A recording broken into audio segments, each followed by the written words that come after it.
welcome back to our channel. We are live from the Dutch Blockchain Week 2025, and we made you a promise to sit down with the most interesting people, the people who matter, and the people who are pushing forward our crypto space. And today I'm sitting with Blockcentral. Lars is on the couch, and we're going to be asking him all the questions that we know you want to know. Because at the end of the day, we just want to foster adoption and keep growing. Am I right? You're definitely right. 100%. So Lars, welcome to Bitcoin Magazine Netherlands. It's a pleasure to have you here. You are a speaker today or tomorrow? Tomorrow. Tomorrow. Yeah. So let's start there. What can those people who are attending your actual panel tomorrow, what can they expect? What are they going to get? What kind of information are you going to bring to them? So, Blockcentral is an investment fund in altcoins. Yeah. So that's where my forte For those of you who did not know, investment fund, altcoins. Yes. Yeah, definitely.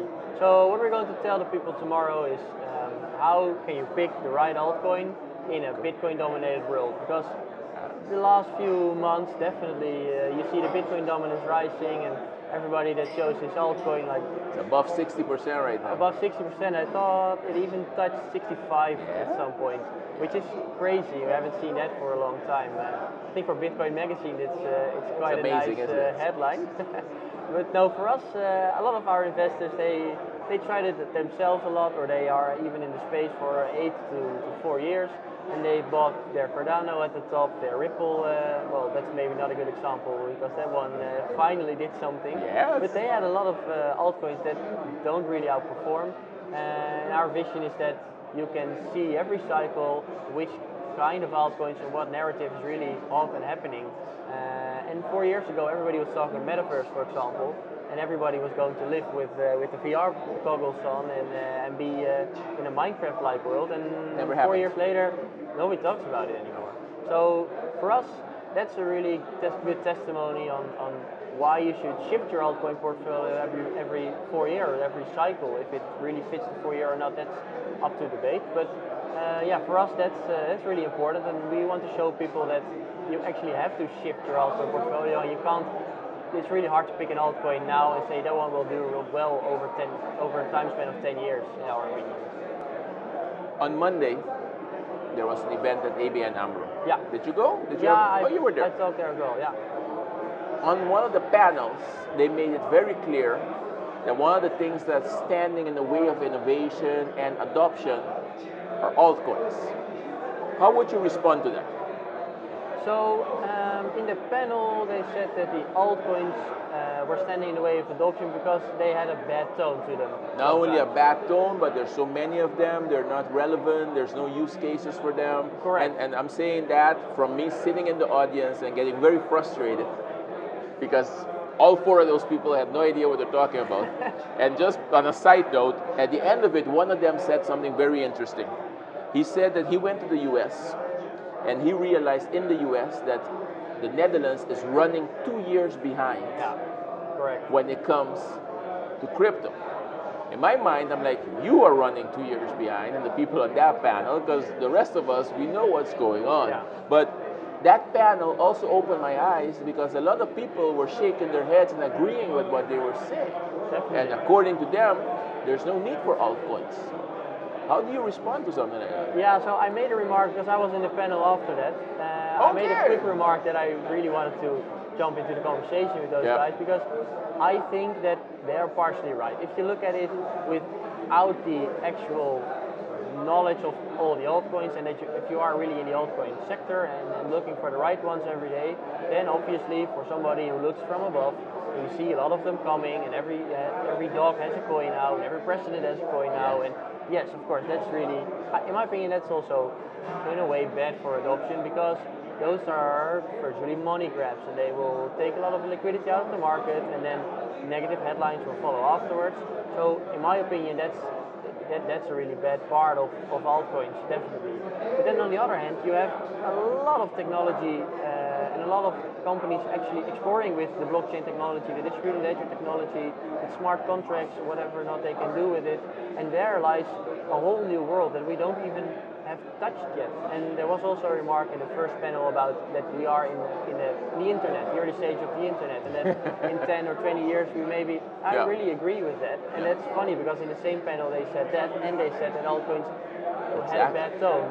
But I think that it's a too quick conclusion, and maybe it's also based from your background. If you have a delta neutral strategy or you have an altcoin strategy that focuses on the biggest five, for example, then of course it makes sense to say that.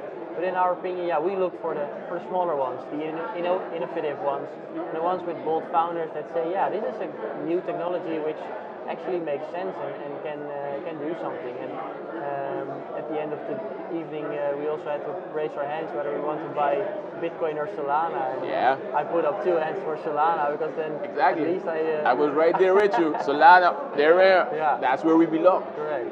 Very good. So from our perspective, as BitcoinMagazine.nl, we also write a lot of articles when it comes to altcoins. And we've noticed the minute you start comparing, hey, these are the top 5, those articles get read. So if I told you, hey, from the Blockcentral perspective, if you have to mention 5 altcoins that you're like, hey, these look good, which one would they be? So if you talk in terms of altcoins, that would shift rather quickly with us. We don't do day trading or anything, but fundamentally I think RWA has a huge potential. And then funny part is everybody talks about stablecoin as RWA, gold, and T-bills on chain, which then in my opinion don't really make sense, because why are the people that want to be in T-bills go on chain? But I think, for example, with insurance, something is not even been touched yet.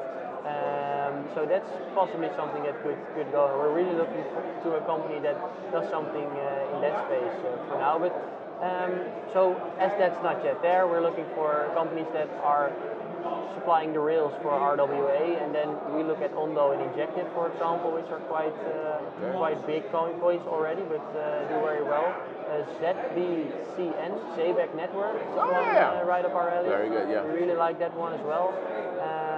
And then in the AI, we had a run on AI already, so it's yet to be seen whether that will continue to grow, because when ChatGPT came, everybody saw the potential, and then obviously like the retail volume goes to that AI because they think, whoa, this is something new.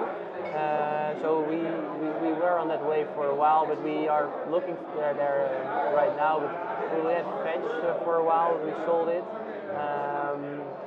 And now, we are looking into Deepin as well, decentralized physical infrastructures. And then you have Render, which is a really big one, which is a safe one to mention, I think.